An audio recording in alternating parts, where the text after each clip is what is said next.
to us in this world.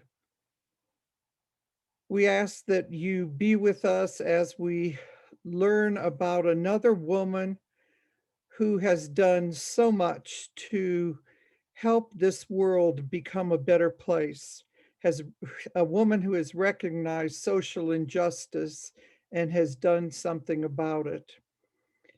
We hope that in this Lenten time that this inspiration of her life will make it better for us to be able to recognize our own gifts and go out and use them for the betterment of the rest of the world.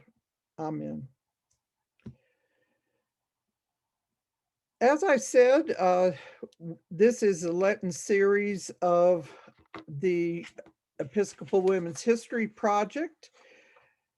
EWHP, as we are called, is here to tell women's stories and record them for posterity.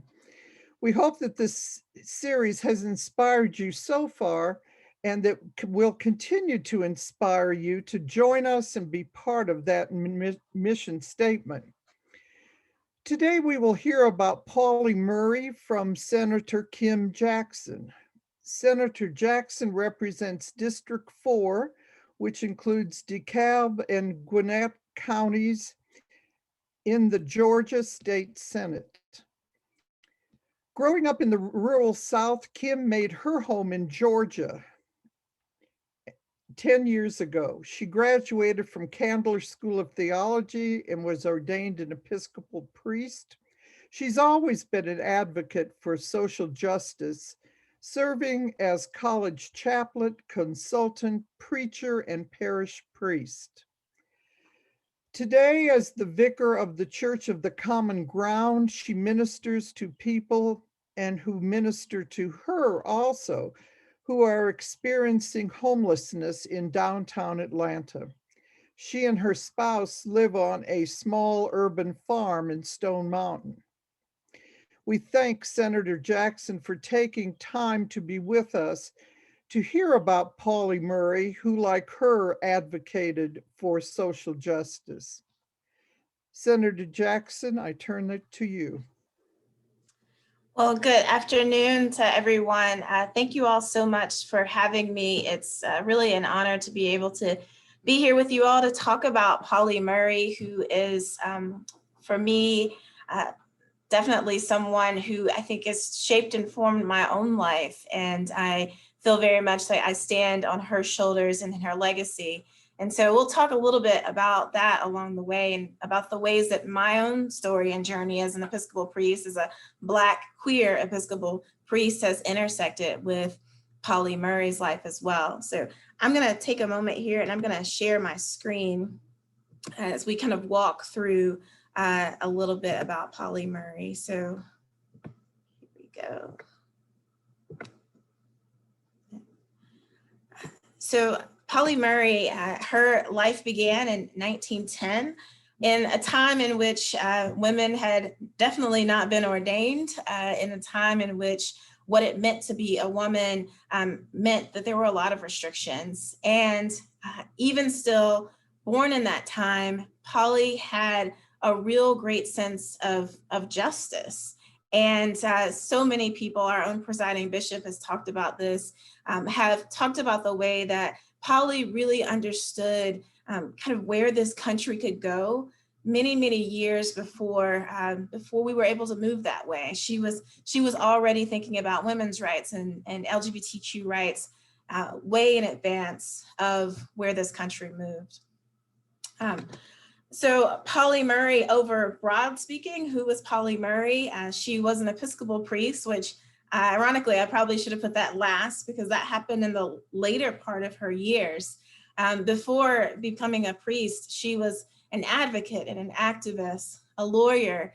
She was an intersectional feminist. And when I use that language, I'm talking about she was the kind of feminist who understood that race and class and gender identity have something to say about feminism, that feminism alone, and over time, she really tried to press this home that For so many, feminism was really just talking about white women. But because she was an intersectional feminist, she understood that we had to talk about issues of race and class as they impacted women as well. She is an author, or was an author, published a number of books, her own autobiographies, and because she was a lawyer and a brilliant mind, there were a number of legal books and legal essays that she also published. She's a queer icon. And the reality is that during her lifetime, from 1910 to 1985, that's not the language that she would have used. And, it's interesting, even the conversation about what pronouns I use for Pauli Murray. There was a time and a phase in Pauli Murray's life where Pauly went by she/he. We believe that if Pauly were alive today, Pauly may even have used gender non-binary terms of like they.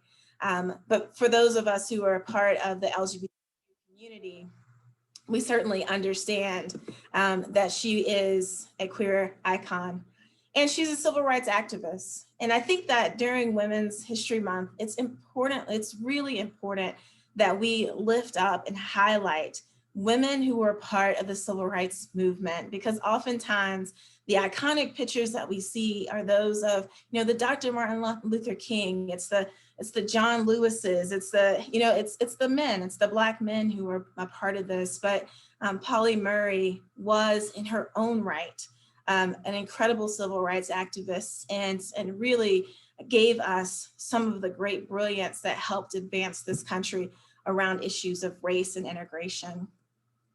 I just want to talk a little bit about her early life. Because these things are particular to Pauly, and she actually writes about these in her autobiography. She grew up and she was actually raised by her Aunt Pauline. So her parents kind of sent her away and separated her from her siblings. And she was raised by her Aunt Pauline, who was a school teacher. And the way that Pauli Murray tells the story in her autobiography is that her aunt took her to the class, so the classroom where her aunt was teaching. It's like a third grade classroom, but Pauly was just a kindergartner and understood everything that was already happening. So she was a child who displayed great brilliance and great intellect at a very, very early age. And her Aunt Pauline understood that and really tried to stoke that and cultivate that. At the same time, Pauly was also, even at that young age, beginning to wrestle with her identity as it related to conforming with certain social norms as it relates to being a girl. So Pauly, growing up in the 1910s and 20s, as a girl should have been, according to social norms, wearing dresses and skirts. And Pauly wanted no part in that. And her Aunt Pauline actually supported that and allowed Pauly to wear pants and gave her a lot of freedoms that many of us perhaps would not instill in an 8-year-old, to kind of go out and do her own thing. Pauly got a job when she was when she was not yet even a teenager, because she was just she was so smart and independent, and her Aunt Pauline really did trust her to make those good decisions.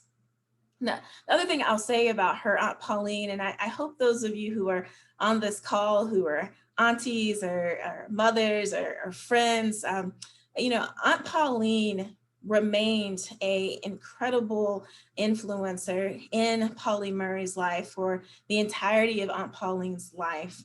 As Pauli Murray continued to age and develop and really wrestle with these internal struggles that she had around her sexual identity, her sexual orientation, and her gender identity, it was her Aunt Pauline that she would write to and talk about, I'm really wrestling with these things.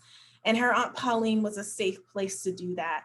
And so I want to highlight and lift up the real importance of people having a safe auntie to call on when they're wrestling with things that perhaps one's contemporaries would frown upon, right? I mean, Pauli Murray was growing up in a time when the idea of being in love with a woman was definitely frowned upon, but her Aunt Pauline was a safe place for her to talk about that. And Pauline, we know about this because Pauline wrote letters and she saved those letters.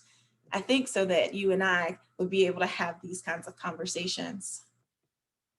In her adult life, Pauli Murray found herself at Hunter College in New York, which now it takes men and women. It's a co-ed school, but at the time that she went, it was an all-women's school, and Pauli Murray actually was oftentimes the only Black woman in the classroom. And so she tells this story, and you don't have to read this, I'll just tell it for you. Pauli Murray talks about having had a wonderful experience at Hunter College, with one exception. She was in an American history class, and the professor in that class told a kind of American history that essentially eliminated all of the contributions that African Americans, or as Pauly would have said in that time, that Negroes had contributed to this country. The way that she talked about slavery, the way she talked about civil rights movement, the Civil War and Reconstruction, it essentially made Pauly invisible as a Black woman. And, Pauli Murray talks about how even though she wasn't able to, in that moment, speak up in that class, and she basically kind of withdrew into herself as a protective mechanism, that was the moment, though, that sparked in her a real desire to understand, to learn, and to know what she calls Negro history, or what we would call today African American history. And it lit within Pauli Murray a real spark to fight towards activism and to seek justice, particularly as it pertained to race issues. And so that experience was incredibly formative to Pauli Murray. And I think we have Pauli Murray today in part because somebody told a really poor version of history. And instead of Pauly accepting that version, she pushed on. Pauly pressed forward and said, no, I know something more, and we're gonna deal with that. Pauli Murray has a long and complicated life when it comes to her relationships, with romantic relationships. Pauly was married to a man very briefly, and she dedicates all of one paragraph to even talking about it. It was extraordinarily brief. It basically didn't happen, and instead had a number of romantic relationships with women. And I will say that Pauly wrestled with that for their entire life, that not really understanding why she felt, or why they felt attracted to women, to heterosexual women especially. Pauly, because this was a time in which the concept of being trans just was not a thing in the 1950s for Pauly to really explore, right? But she even went to doctors and asked them to help her understand why did she feel like she was a man. When there was Pauly had an appendectomy at one point, and they asked that, while you're in here dealing with my appendix, can you just check inside to see do I have male parts inside of me, because I can't understand why I have these feelings, why I have these desires. And so just continue to really wrestle with that because there just wasn't space. I think there wasn't space in society for Pauly to be non-binary, for Pauly to be a trans man. And there wasn't space theologically at that time. And Pauly was a woman of deep faith. She'd grown up in church. Her grandmother was an Episcopalian, who was a Black kid who went to Episcopal Church in North Carolina. And as Black people in the South at that time were forced to do, sat in the balcony of an Episcopal church. And so faith was of deep significance to Pauli Murray. And yet this issue around her sexual orientation just really haunted her, and she couldn't necessarily make those two things fit together very well. And yet even still, she pressed on and had really important, loving relationships with people, with women. And when those relationships would end, I mean, one particular, when her partner died, the ending of that relationship was extraordinarily devastating to Pauli Murray. And Pauly ended up having to be institutionalized for deep depression. We understand that a lot of that wrestling around sexual orientation probably contributed to her several bouts of depression. And yet still, she pressed on and did really amazing things. And so I want to just highlight the ways that Pauly was resilient, and that when she needed help, she went and received the help that she needed from doctors in order to continue to live into her calling. So let me tell you a little bit about what that calling looked like. So for Pauli Murray, she went to Hunter, and then she found herself, she actually applied to law school. She applied to Harvard Law School, but Harvard told her that she was a woman and therefore could not go. So I'm sure, I promise you today, they regret that. So then she ended up at Howard University, which is an HBCU, and she was there in 1944. But as you can note from this picture, she was the only she in that class. She was one of the only women, the only woman in a class of all men. And that's when Pauly really began to understand the consequences of what it meant to be a woman in a man's world, for lack of a better term. So, she went to this women's college. So being at the women's college, everything was cool. Like, women were in charge. She had women teachers. And so then when she was in that women's college, the issue was around race, right? She experienced racism, but there wasn't really the gender issue. But when she showed up at Howard University, she understood that by virtue of her being a woman, she was blocked out of conversations. They would have these gatherings for, first year attorneys, and but they would make them male only. So she was the only woman there. So really they made them, poly excluded gatherings, right? And that's when I think really Pauly began to really try to think intersectionally and talk about the ways that both race and gender impact people's lives. It was also at Howard University where Pauly had one of the most important legal understandings that has changed the trajectory of the United States. When we talk about Brown versus Board of Education, which is what led to the desegregation of our schools, we often talk about Thurgood Marshall, because he was the one who prosecuted that case or made that case to the Supreme Court. But the actual legal mind behind that was Pauli Murray. In Pauly's third year or senior year of law school, Pauly wrote about the inherent inequality in this notion of separation, of separate but equal. So, the law of the land of time was Plessy v. Ferguson, which was basically, as long as you have, you can have a separate white school and a separate Black school, as long as they're equal. And Pauly wrote about that's just not possible. That the very notion of separateness is inherently unequal. And her fellow classmates who we're looking at on the screen, and her professors, they laughed at her. They thought that her argument was just not realistic, and they understood at the time that segregation was going to be our only chance for prosperity as Black people. But what we know is just a mere 10 years later, Thurgood Marshall took that very writing that she had and went to the Supreme Court to make the argument that separate but equal is inherently unequal. And so we have Pauli Murray to thank for that legislation, for that court decision that made it possible for me to be able to go to the schools that I went to. I want to just take a moment and share with you a little video clip here from of blessed memory, Ruth Bader Ginsburg, because she'll tell a little bit more about Pauli Murray's influence on her as it relates to issues around women's rights. So give me 1 second here, I will share that.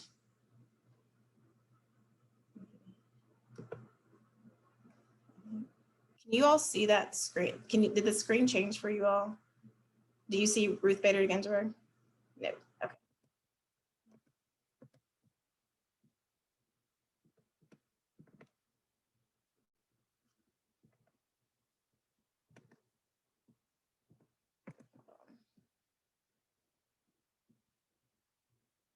Thank you. Somebody is helping me in the back end here. All right, we're gonna try that again.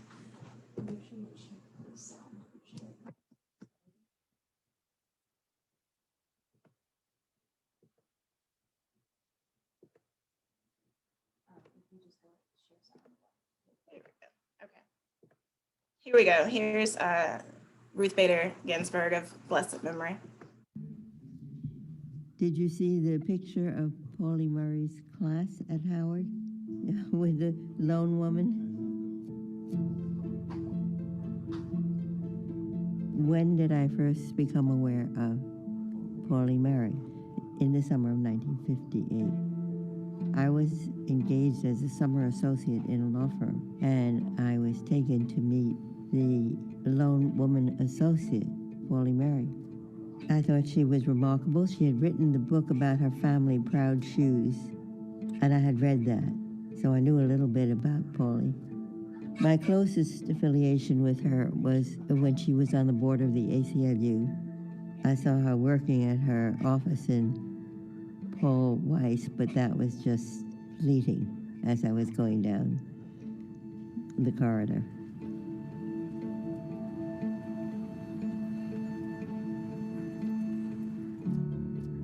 The 14th Amendment contains my favorite clause of the Constitution: nor shall any state deny any person the equal protection of the laws.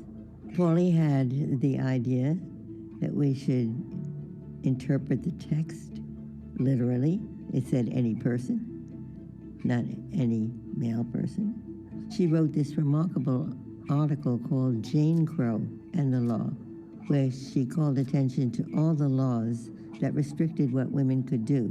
But unlike race discrimination, they were all rationalized as favors for the ladies. For example, women were not permitted to serve on juries. It was thought that would distract them from their responsibility at home.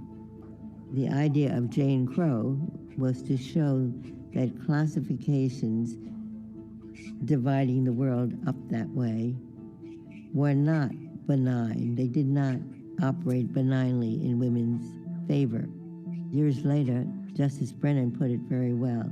He said, the pedestal on which women were thought to stand, more often than not, turns out to be a cage. Reed v. Reed was the turning point gender discrimination case in the Supreme Court. Next is number 4, Reed against Reed. Okay, I'm gonna stop sharing so that you all can watch more of that later, but I wanted you to hear just a bit about Pauli Murray and the ways that Ruth Bader Ginsburg was inspired by Pauly's legal mind. You know, so often, I think this is true for Black women, we do really incredible things that go unseen.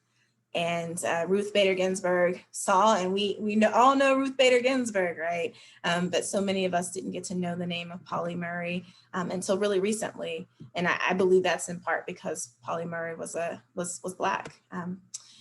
Let me continue my share of my, I don't know how to share this again. I'm gonna continue with my PowerPoint here.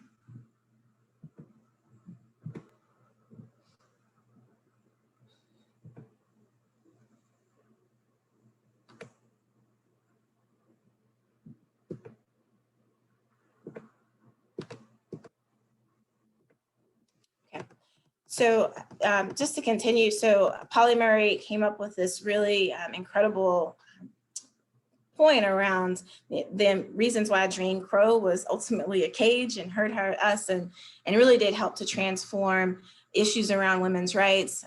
They also helped to establish and create the National Organization of Women as an effort to continue to promote women's rights.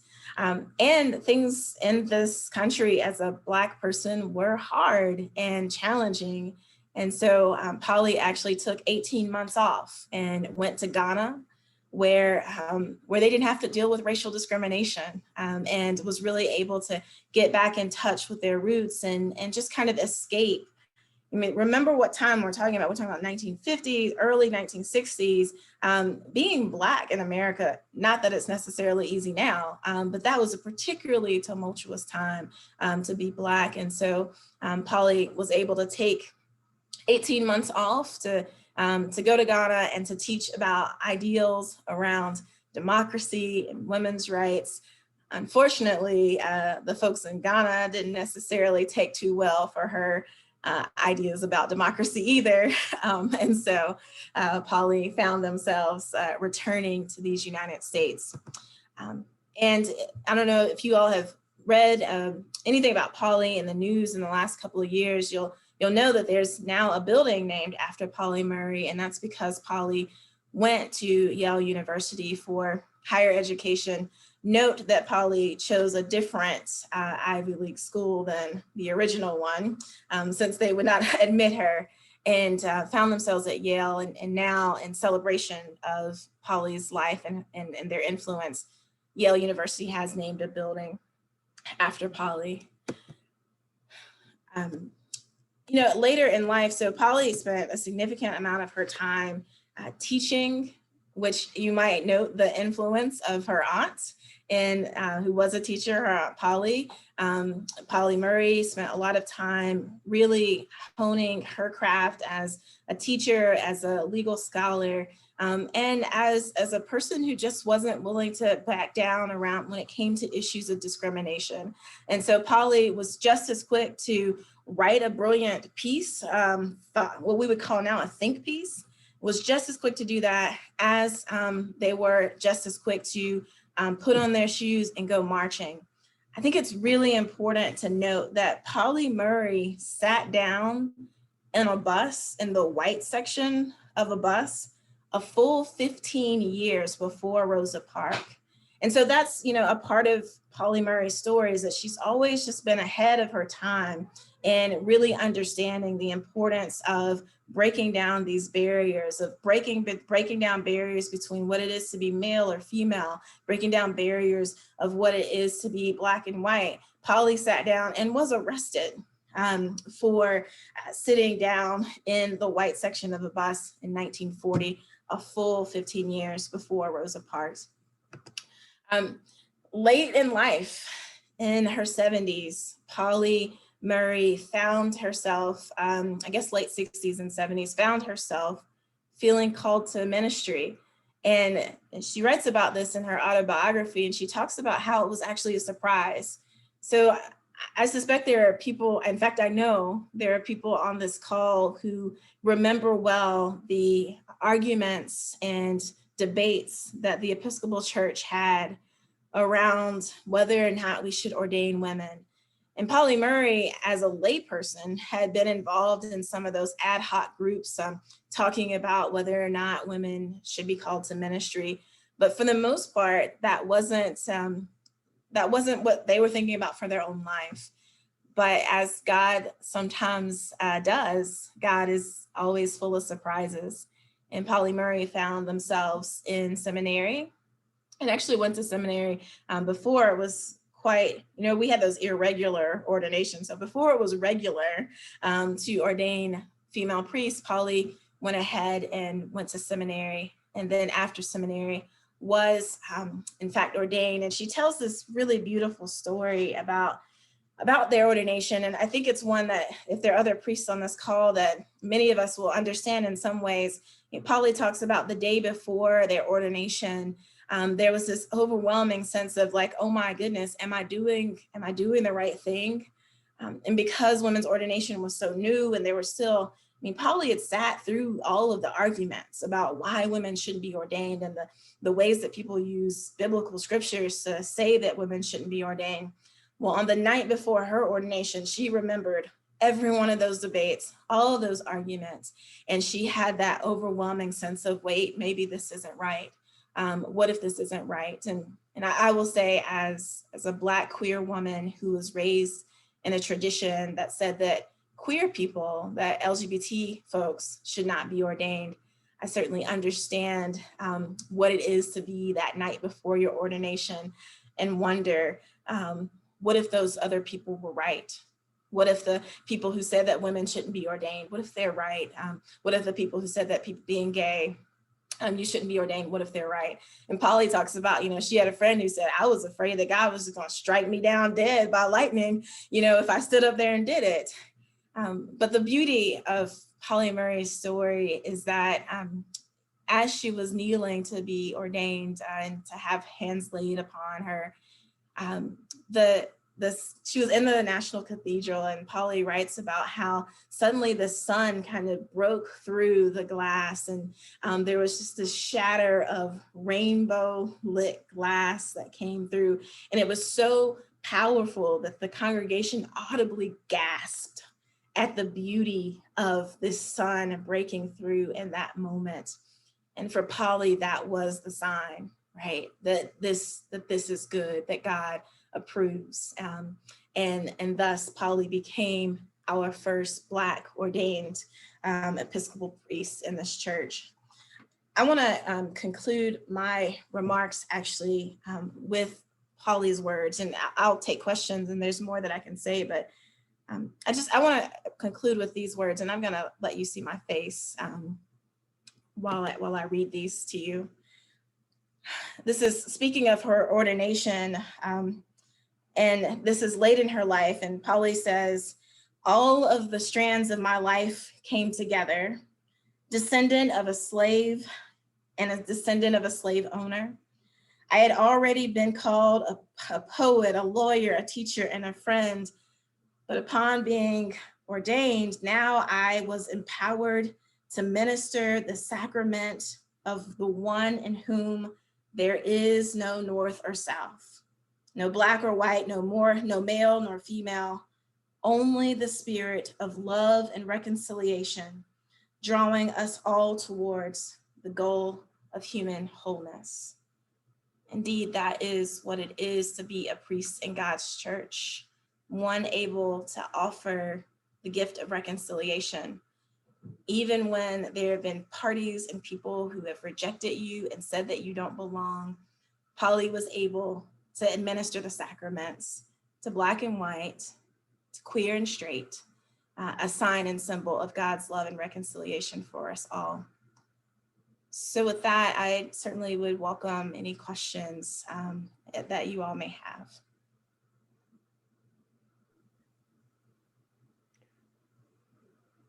If you do have any questions, would you write them in the chat room? And until that happens, I hope, Kim, you'll just continue to tell some stories. I have a question. Did your path ever cross personally with Pauli Murray? No, Pauli Murray died in 1985, and I was just born. Ooh, okay. So no, unfortunately, our paths did not cross in life. But I will say, this is kind of my own personal story. So, Pauli Murray was, I don't know if people know, Pauli Murray actually ran for office once. And when it was time for my own swearing in to the Georgia Senate, where I am the first and only LGBTQ state senator in Georgia, I wanted to know that the saints were with me. And so I actually wore a stole from Pauli Murray at my swearing in as a clear and visible symbol of her presence with me, and that I stand in her legacy. So while I did not meet her in person in real life, I'm very much aware of her presence as a saint in my life. Thank you. We have a question from Nancy Crawford. What was Pauli's ministry after ordination? Parish priest? Yeah, Pauly was actually fairly aged by the time, and so I think Pauly spent some time serving as a clergy person, but I don't know that she was ever a rector or anything like that. I'm looking at Nan Pete, who I know is on this call, because Nan would know for sure, but I do not think that Pauly ever served in that kind of traditional way. Nan will, I think she's going to write in the chat, but yeah, that was my understanding. Mostly she did supply.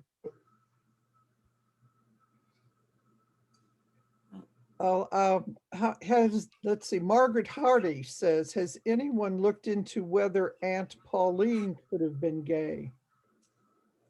Oh, that's a really great question. I have not read about that. I don't know. That would be interesting. Yeah.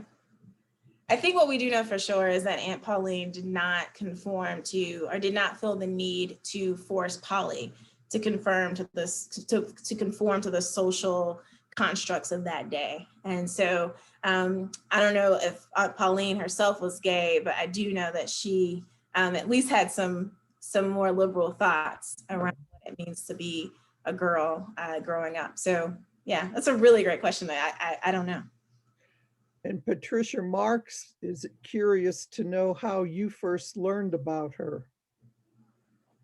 Yeah, so I first learned about Pauli Murray because I went looking for, as a seminarian, I wanted to know were there other Black queer Episcopal priests. At the time I didn't know any other LGBTQ Black, particularly female priests. I knew actually some Black gay men, but it was just really important for me to know somebody who was out and serving in a congregation.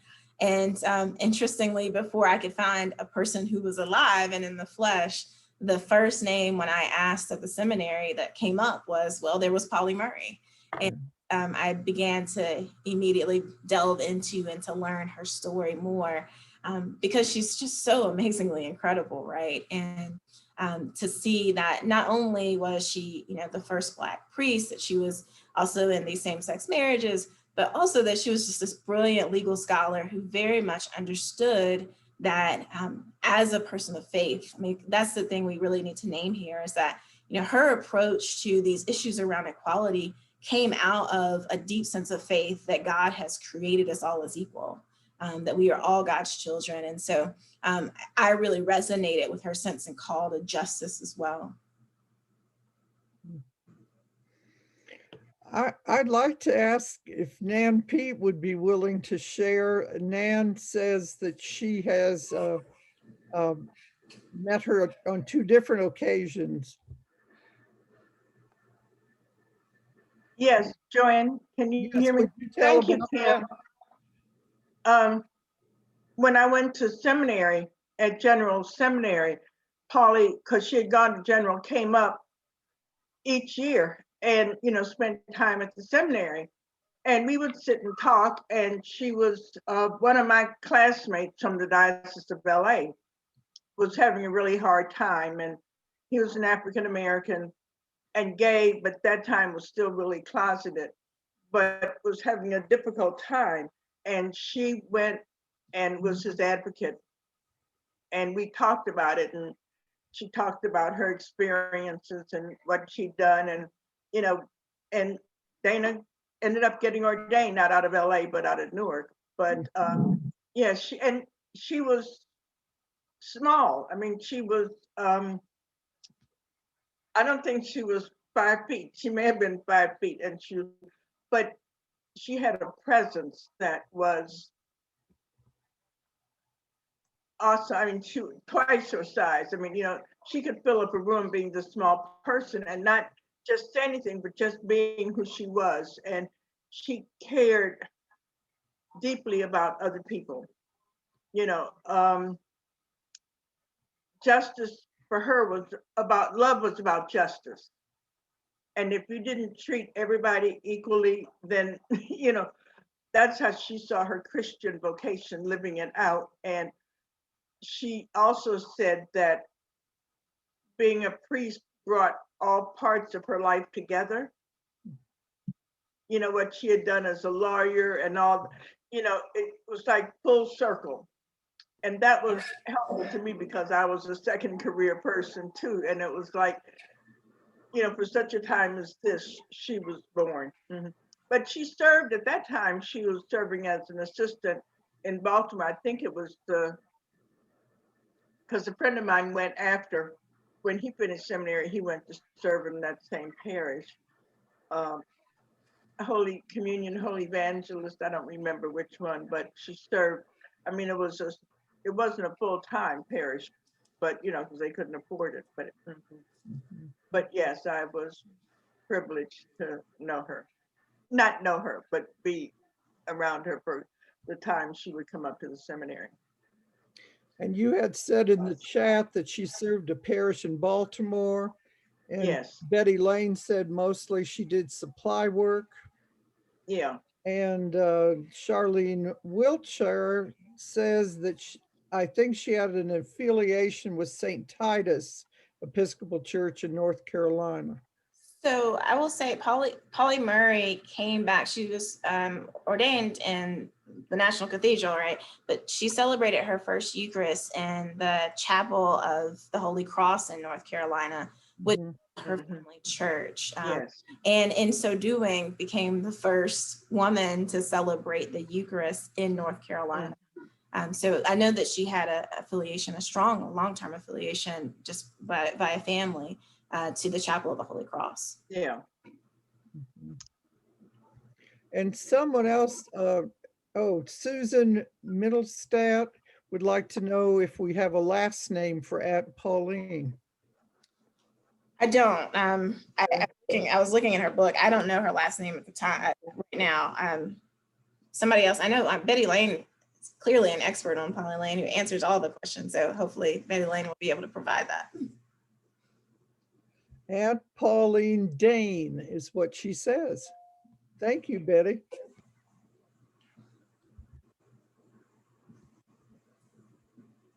Okay, does anyone else have, someone made a comment that her life is not unlike the African-American woman priest that was celebrated last Saturday, Barbara Harris. Yeah. They Yeah. have a lot in common, don't they? They really do, for sure. In many ways, actually. Think about the smallness of Bishop Barbara Harris too, but physically, how small and petite Bishop Barbara Harris was as well, and yet such a large presence as well. So, but many things in common. Yes. Also, I have read a book about the friendship of her and Eleanor Roosevelt. Yeah, Would you be able to say anything about that?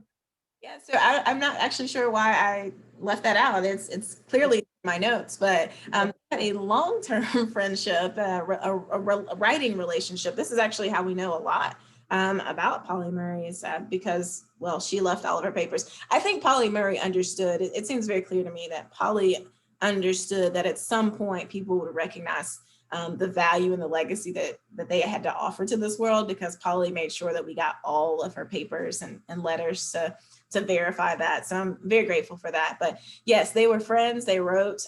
In fact, Eleanor Roosevelt's husband wrote Harvard to try to get them to let her in, and still to no avail. So they had a long-standing relationship that was really beautiful.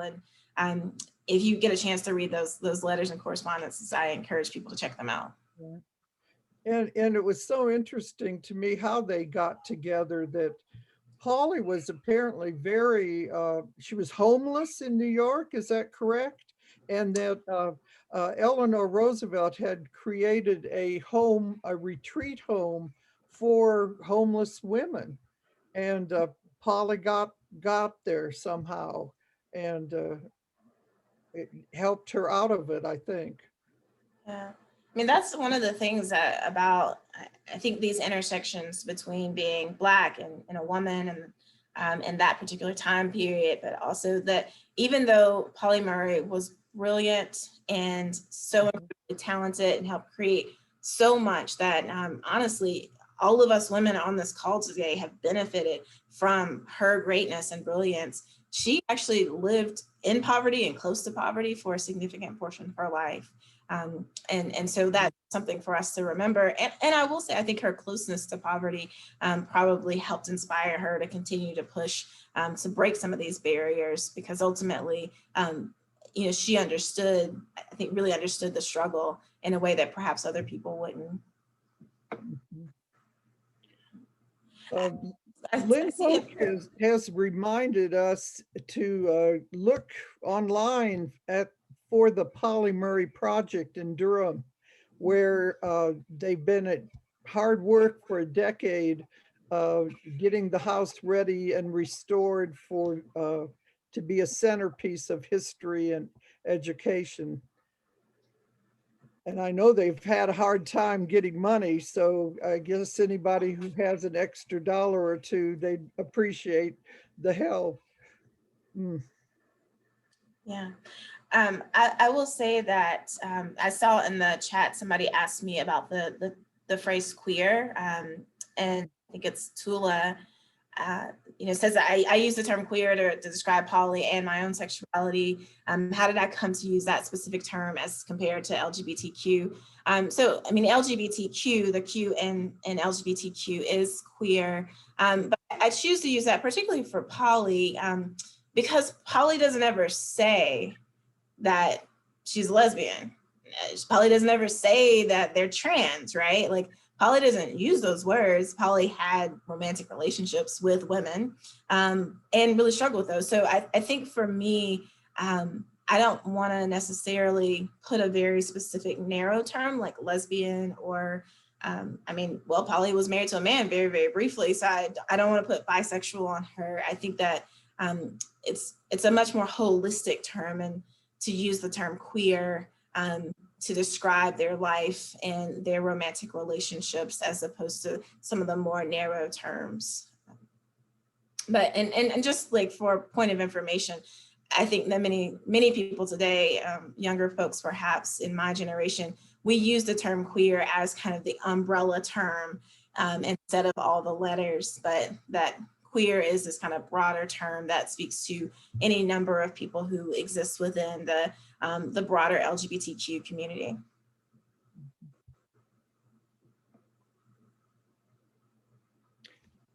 Any more questions or anything that I have, as the chat goes up, I might have missed one.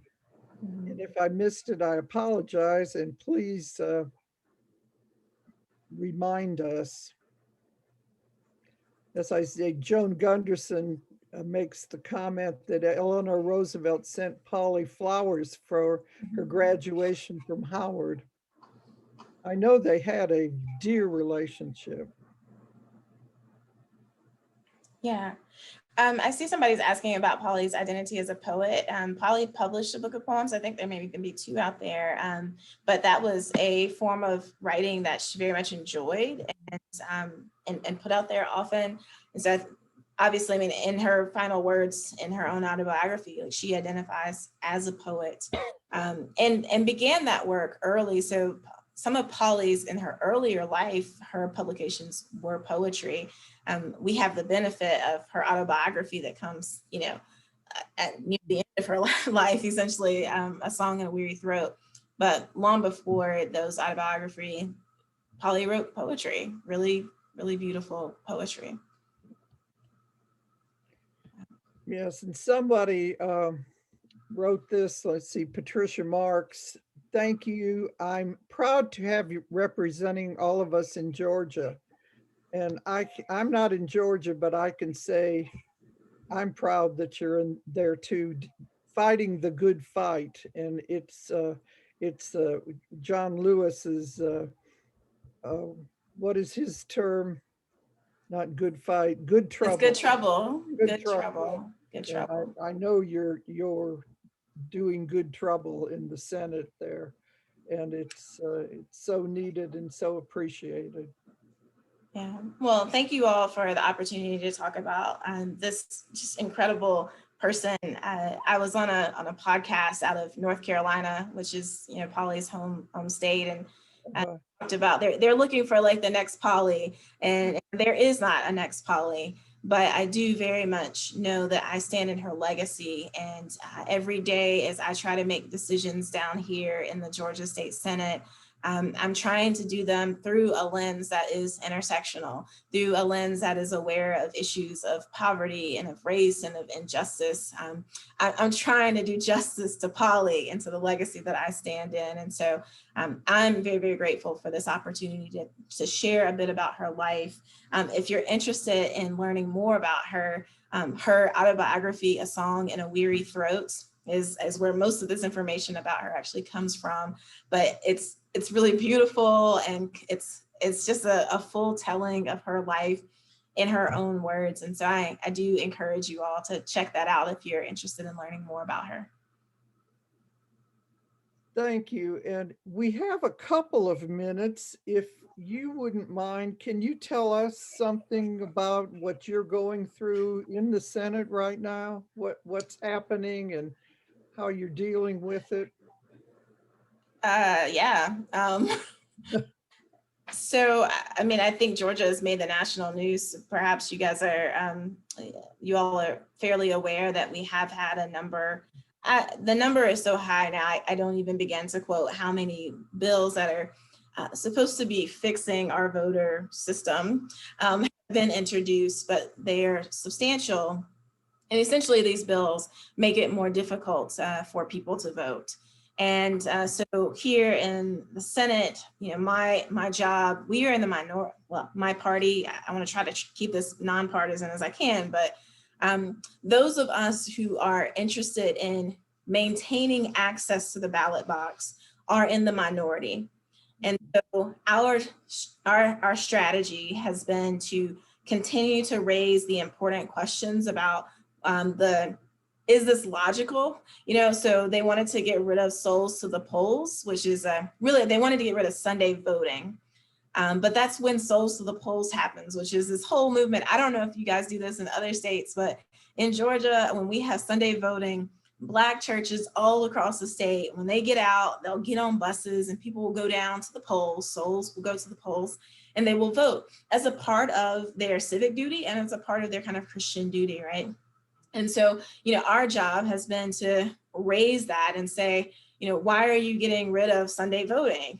Is that targeted towards African Americans because you know it? That's who uses it. And then they have to answer that question, but of course they don't quite answer that question. And our role really has been to simply amplify and to get more people to pay attention to what's happening, because unfortunately we are the minority. And I think another thing that I'm trying to do down here is to also help encourage people to stay engaged. So in Georgia, people felt like we did this incredible thing because we elected Raphael Warnock, Reverend Raphael Warnock from Martin Luther King's church. And yeah, I mean, he's an amazing man and he's great. And I've done a lot of work with him before. But there was a temptation to like relax and be like, okay, we're good. And so a lot of the work has been to say, no, we cannot relax. We cannot give up. I mean, indeed, those were John Lewis's last words to us in his eulogy that was printed. Like, you know, he left us with this letter at the end that says, you can't relax. You have to keep fighting. And so that's a lot of my work, is to continue to amplify that message to say voting rights are under attack. Access to the ballot box is under attack. And the only way we can resist that is if we lift up a collective voice and really call on people of good faith and of conscience to step up and join us in this effort to provide access to the ballot box.